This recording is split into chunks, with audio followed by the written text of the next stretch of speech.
দেশীয় সংস্কৃতি হিসাবে পহেলা বৈশাখ উদযাপনের শরীয়ী দৃষ্টিকোণ ব্যাখ্যা করবেন প্লিজ।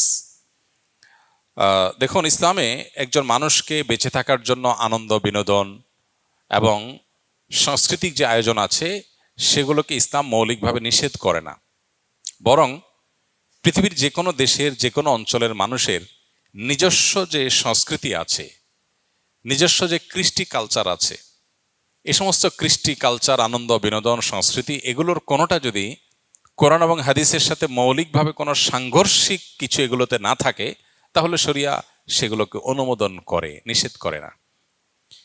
যেমন আমাদের নবী করিম সাল্লাল্লাহু আলাইহি সাল্লাম মক্কায় এবং মদিনায় তার এই উভয় জীবনে মক্কার এবং মদিনার মানুষদের আবহমান কাল থেকে চলে আসা অনেক কৃষ্টি কালচার আছে যেগুলোকে তিনি অস্বীকার করেননি, যেগুলোর সাথে কোরআন এবং হাদিসের কোনো সংঘর্ষ নেই। আর যদি কোনোটার কোরআন এবং হাদিসের কোনো বিশেষ নির্দেশনা, নীতিমালা, প্রিন্সিপালস এর কোনো সাংঘর্ষিকতা তিনি দেখতে পেয়েছেন, তাহলে সেটাকে তিনি নিষেধ করেছেন। আরবের মানুষের বহু কৃষ্টি কালচারকে নবী করিম সাল্লাল্লাহু আলাইহি সাল্লাম মৌন সম্মতির মাধ্যমে অনুমোদন করেছেন, কারণ সেগুলোর সাথে কোরআন হাদিসের কোনো সাংঘর্ষিকতা পাওয়া যায়নি। আমাদের দেশে এরকম অনেক কৃষ্টি কালচার গ্রাম বাংলায় ছিল, এখনো অনেকগুলো আছে। যেমন একটা অত্যন্ত পরিচিত উৎসব, একটা সংস্কৃতি আমাদের সমাজের গ্রাম বাংলার ছিল, সেটা হলো নবান্ন উৎসব। নব অন্ন, নতুন খাবার, নতুন ধান যখন উঠতো তখন সেই নতুন ধানের চাল দিয়ে পায়েস রান্না করা, পিঠা রান্না করা, বিভিন্ন রকমের খাবারের ব্যবস্থা করা, ভাত রান্না করা, এটা একটা আনন্দের উপলক্ষ ছিল গ্রাম বাংলার মানুষের। ঘরে ঘরে ধান উঠেছে, সে উপলক্ষে রান্না বাড়া এবং খাবার দাবার ব্যবস্থা করা। এই নবান্ন উৎসব, এখানে এমন কিছু নাই যেটা আসলে শরিয়া নিষেধ করেছে। অতএব শরিয়া দৃষ্টিকোণ থেকে এটা নাজায়েজ কোনো বিষয় না, আমরা সেটা করতেই পারি। এরকম অনেক উৎসব আছে যে উৎসবগুলোকে শরিয়ার দৃষ্টিকোণ থেকে নিষিদ্ধ বলার কোনো সুযোগ নাই। পহেলা বৈশাখের কথা যদি আমরা বলি, তাহলে সেক্ষেত্রে আমরা দেখতে পাই পহেলা বৈশাখ এটা আসলে বাংলাদেশের বা বাঙালি জাতির আবহমান কাল থেকে চলে আসা কোনো কালচার কি না। পহেলা বৈশাখের যে রূপ আমরা দেখতে পাই এখন, এটা তো শুরু হয়েছে 1989 সাল থেকে। ধাপে ধাপে এটা পরিবর্তিত হয়েছে, সেটা আমরা জানি সবাই। বাট এটার একেবারে প্রাচীন রূপ যদি আমরা দেখি পহেলা বৈশাখের, তাহলে দেখতে পাই পহেলা বৈশাখ উপলক্ষে মূলত জমিদারি প্রথা যখন চালু ছিল এ অঞ্চলে, তখন জমিদাররা বছরের যে খাজনা নিত কৃষকদের কাছ থেকে, এই খাজনা তোলার শেষে বছরের প্রথম দিনে তারা এই পহেলা বৈশাখে তারা একটু মিষ্টি মন্ডা প্রজাদেরকে খাওয়াতো। তাহলে এটা ছিল খাজনা উত্তোলন উৎসব, যেটা করতো জমিদারেরা। জমিদার প্রথা বিলুপ্ত হয়ে যাওয়ার পর এই খাজনা উত্তোলন প্রথাও বিলুপ্ত হয়ে গেছে। এরপরে পহেলা বৈশাখের দ্বিতীয় ধাপে যে কালচারটা আমরা আমাদের শৈশব থেকে দেখে বড় হয়েছি গ্রাম বাংলায়, সেটা হলো গ্রামে শহরে সব জায়গায় একটা কালচার ছিল, সেটা হলো হাল খাতা।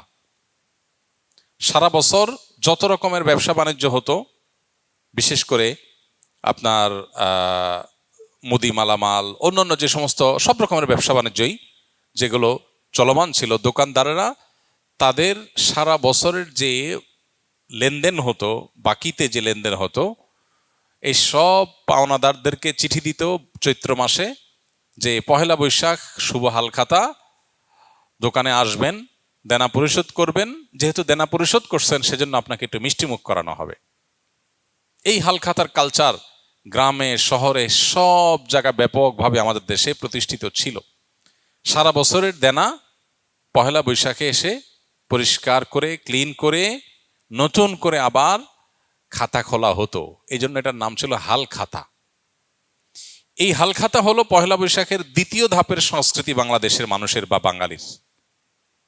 এরপরে 1989 সালে মূলত ঢাকা ইউনিভার্সিটির চারুকলা ইনস্টিটিউট থেকে কিছু শিক্ষক শিক্ষার্থীদের উদ্যোগে সর্বপ্রথম পয়লা বৈশাখ উপলক্ষে যে শোভাযাত্রা বের করা হয়, সেই শোভাযাত্রার নাম ছিল কি? আনন্দ শোভাযাত্রা। কিছুদিনের মধ্যেই সেটার নাম পরিবর্তন হয়ে গেল মঙ্গল শোভাযাত্রা। তারপরে আবার সেটা পরিবর্তিত হয়ে এখন বৈশাখী শোভাযাত্রা বা অন্য কোনো নাম পর্যন্ত হয়তো এসে ঠেকেছে।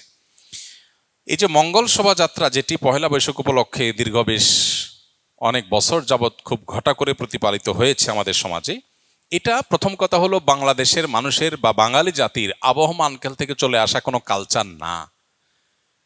কৃষ্টি বা কালচার কোনো কলেজ বিশ্ববিদ্যালয় থেকে পরিকল্পিতভাবে নোট লেখে একদম সাজিয়ে গুছিয়ে কোনো কৃষ্টি বা কালচার এভাবে শুরু হয় না।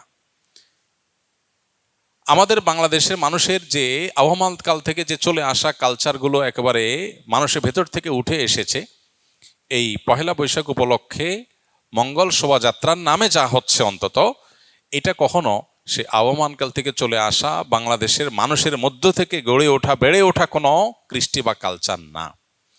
এটা হলো প্রথম কথা। দ্বিতীয় কথা হলো যে এই পহেলা বৈশাখের মঙ্গল শোভাযাত্রাকে ঘিরে যত আয়োজন হয়ে থাকে, বিশেষ করে মঙ্গল শোভাযাত্রা যে বিভিন্ন প্রাণীর মুখোশ এবং বিভিন্ন রকমের প্রাণীর ভাস্কর্য এটা নিয়ে যে র্যালি বের করা হয়ে থাকে, খুব সচেতনভাবে আপনি লক্ষ্য করলে দেখতে পাবেন এখানে পেঁচা, ইঁদুর, হাঁস, ময়ূর এমন কিছু প্রাণীর মুখোশ সেখানে খুবই পরিকল্পিতভাবে ব্যবহার করা হয়, প্রদর্শন করা হয়, যেগুলো একটা বিশেষ ধর্মের মানুষের ধর্মীয় বিশ্বাসের সাথে সংশ্লিষ্ট, যেগুলোর অনেকগুলোই হিন্দুদের বিভিন্ন দেবতার বাহন হিসাবে হিন্দু ধর্মে এটি প্রতিষ্ঠিত।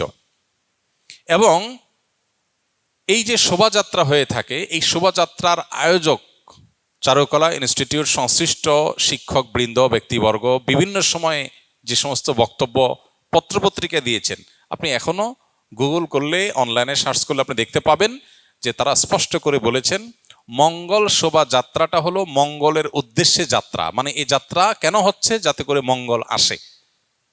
তো একজন ইমানদার তিনি মঙ্গল আসার জন্য দোয়া করবেন আল্লাহর কাছে, আর চেষ্টা করবেন, পরিশ্রম করবেন। প্রতিদিন প্রতি ওয়াক্ত নামাজে আল্লাহ আমাদেরকে মুয়াজ্জিনের মাধ্যমে ডাক দিচ্ছেন, হাইয়া আলাস সালাহ হাইয়া আলাল ফালাহ, মঙ্গলের পথে আসো। প্রতিদিন 5 বার ডাকা হচ্ছে সালাতে আসার, আল্লাহর কাছ থেকে দোয়া করে প্রার্থনা করে মঙ্গল চাওয়ার নির্দেশ আমাদেরকে দেয়া হচ্ছে। সেখানে এই বিশেষ প্রাণীর মুখোশ এটা ধারণ করার, র্যালিতে নিয়ে বের করার মধ্য দিয়ে মঙ্গল আসতে পারে বা মঙ্গল এভাবে আহ্বান করে মঙ্গল আনা যেতে পারে, এরকম বিশ্বাস করা ইমানের সাথে অসঙ্গতিপূর্ণ। ঠিক সে একইভাবে ইমান এবং ইসলামের দৃষ্টিকোণ থেকে আমরা দেখি আল্লাহ রাব্বুল আলামিন পাপিষ্ঠদেরকে কিয়ামতে শাস্তি দিবেন জাহান্নামের আগুন দ্বারা। এটা শাস্তির মাধ্যম। অগ্নি স্নানে শুচি হোক ধরা, আগুনের গোসলে আপনার ধরাকে পবিত্র করা হোক, এটা ইসলামের সাথে সম্পূর্ণ সাংঘর্ষিক একটা বিশ্বাস বা চিন্তা। এই জন্য আমাদেরকে আগুন থেকে পানা চাওয়ার নির্দেশনা দেওয়া হয়েছে। এমনকি গরম যখন তীব্র হয় তখন জোহর নামাজ একটু দেরিতে পড়তেও কোন কোন বর্ণায় বলা হয়েছে। এই বিষয়গুলোকে সামনে রাখলে স্পষ্ট হয় যে এটা আসলে মুসলমানদের ওপর চাপিয়ে দেওয়া একটা সংস্কৃতি, যেটা মূলত অনেক ক্ষেত্রে হিন্দু ধর্মের মানুষদের সংস্কৃতি, সেটা মুসলমানদের উপরে চাপিয়ে দেওয়া হচ্ছে।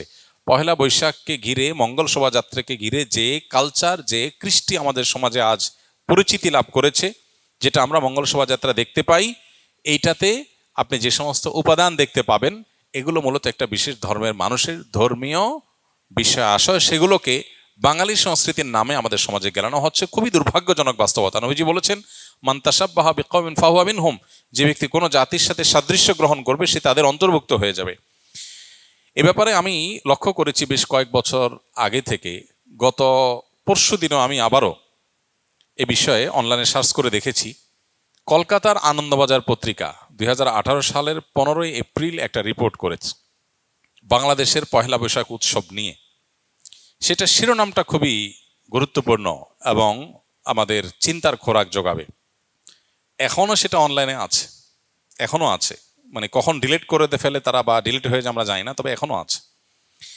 পহেলা এপ্রিল 2018 সালে কলকাতার আনন্দবাজার পত্রিকা ঢাকার এই পহেলা বৈশাখ উপলক্ষে যে আয়োজন, বাঙালি উৎসবের নামে যেটা গেলানো হচ্ছে মুসলমানদেরকে, সেটা সম্পর্কে শিরোনাম করেছে, হেডলাইন করেছে, ঢাকার পয়লা যেন অষ্টমীর এক ডালিয়া। ঢাকার পয়লা যেন অষ্টমীর এক ডালিয়া। এই যে তারা নিজেরাই স্বীকার করছে যে ঢাকার পয়লা বৈশাখের যে আয়োজন, এটা দেখলে বোঝা যায়, মনে হয় যে এটা যেন তাদের অষ্টমীর একটা রূপ বা অষ্টমীর একটা পশা যেন এখানে সেজেছে। অতএব এরপরও যদি কোনো মানুষ, কোনো মুসলমান যদি বিভ্রান্তিতে থাকেন, তাহলে তাকে আল্লাহর উপর ন্যস্ত করা ছাড়া আর কিচ্ছু করার নেই। আমাদের দায়িত্বশীল ব্যক্তিগণের প্রতি আমাদের উদাত্ত আহ্বান থাকবে, তারা অবশ্যই আমাদের দেশের সংস্কৃতিকে ধারণ করবেন, সেটার প্রচার করবেন, আমরা সেটা ধারণ করব, প্রচার করব। কিন্তু আরোপিত দেশের সংস্কৃতির নামে আরোপিত ভিন্ন ধর্মের বিশ্বাস, চিন্তা, চেতনা, কৃষ্টি, কালচারকে মুসলমানদের মধ্যে গেলাবার চেষ্টা, এটা খুবই দুর্ভাগ্যজনক একটা বিষয়। এটা বন্ধ হওয়া উচিত।